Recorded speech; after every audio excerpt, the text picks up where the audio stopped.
everybody, welcome to Drive Thru Review 165. Today I'm going to talk about Unexpected Treasures. This is a game that I believe this is like the 10th anniversary of the game, so to speak. It came out in 2002. I don't think there's anything necessarily special or different about this edition. I don't know, I've never heard of the game until recently. It's a game by Friedman Freeze. Plays 3 to 6 players, and it takes probably about 20 minutes to play. And it's very quick, and it has sort of a it's kind of difficult to say. It has a sort of fun feel to filler, obviously, and you can basically, you're going in and you're trying to basically dumpster dive in a way, or sort of, it's kind of left up to your imagination a little bit, but I picture that we're dumpster diving, kind of trying to sift through and find sort of unexpected treasures in the garbage, or possibly like some kind of auction of, like, you know, drug dealers stuff, and we're going out to get, you know, cheap deals on this stuff.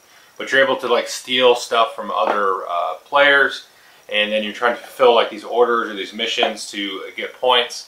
So it's pretty fun. So let me show you how it plays and then come back and tell you what I think. Okay, here you can see everything that you get in the game. Each player is going to get a set of cards in a color, so they're going to get 0 through 5.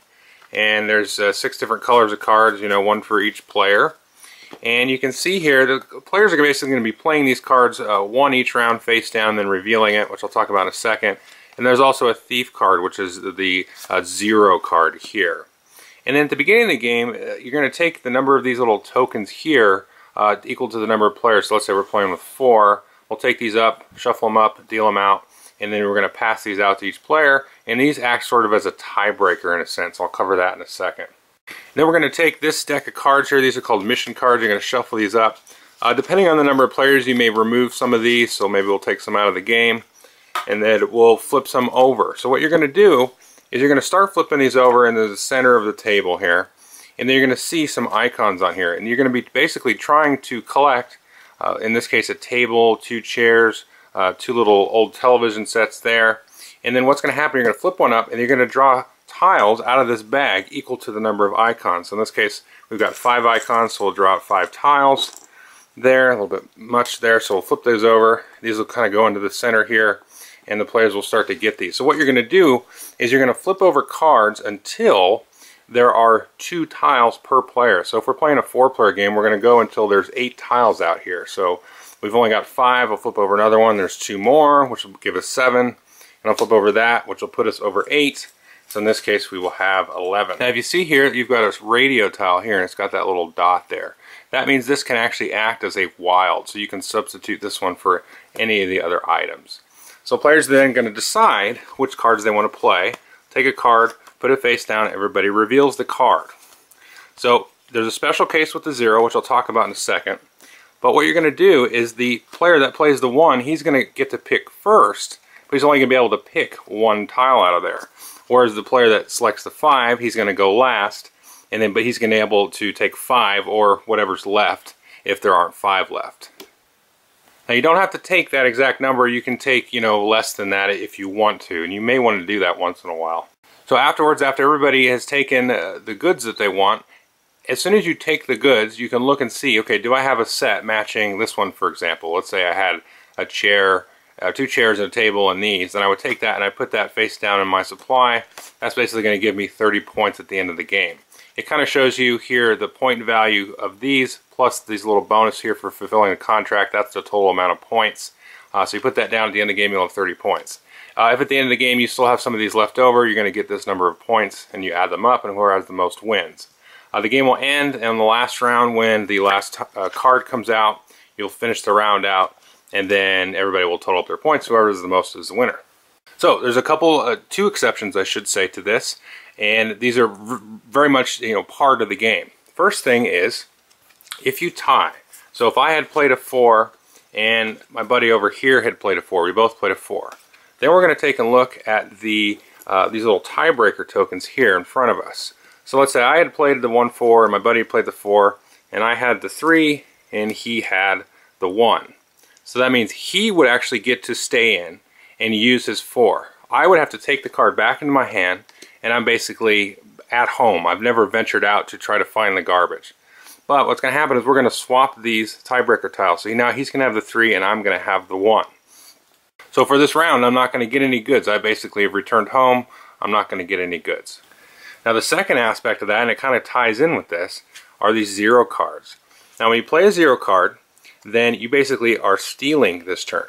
And you don't get to take any cards from the middle here, but you can take one or more cards from another player that they have in front of them. So if I had all these in front of me and somebody steals from me, then they can take all of these and just jack them from me.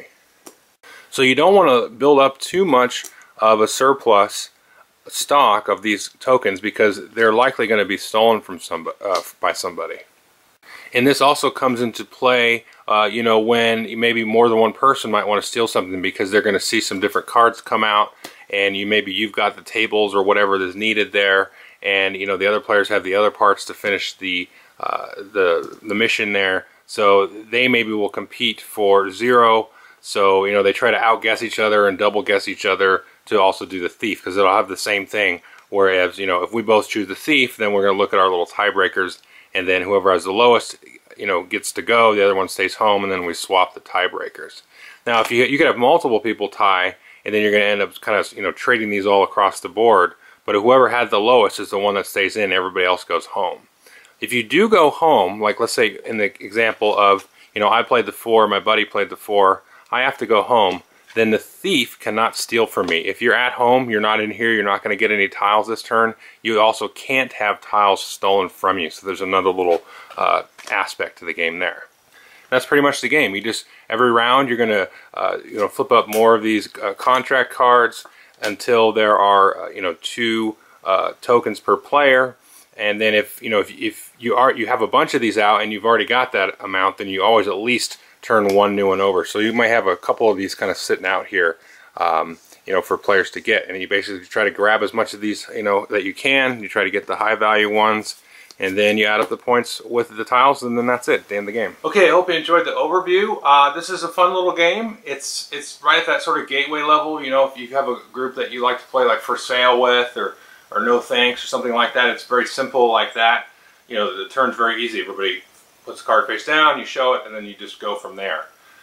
It does have some nice little deduction that happens because, just as an example, like you may think, okay, there's a bunch of tiles out there, and I'm going to put the 5 out because I'm just going to get what's left.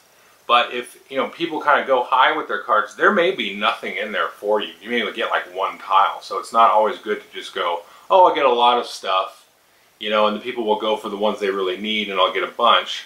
You may not get anything, so it kind of, but you don't want to just get 1 tile either, because that's not a whole lot. That's probably not going to fulfill any contracts that are worth a lot of points. So the game sort of tends to group players into that middle 2, 3, 4 card range, but then you're going to tie people, and you know, you may get kicked out. You may have to go home, and so there's a lot of sort of, you know, minor metagaming that happens in the game, and it plays quickly, so it's not. You know, if you get kind of screwed a little bit, it's not a huge deal because the game's over in like, you know, 10, 20 minutes. But it's pretty fun. You know, it's just an interesting little kind of deduction, bluffing kind of thing. And definitely, I think you can break this out with non-gamers relatively quickly. The tiebreaker thing is not very complicated. You know, whoever's lowest gets the tiebreaker, the other guy stays home. There are maybe frustrating aspects to that, like, oh, I don't get to get anything this turn because I lost the tiebreaker, or oh, Billy stole all my tiles, you know, because he took the thief and I was sitting there on a massive hoard of tiles.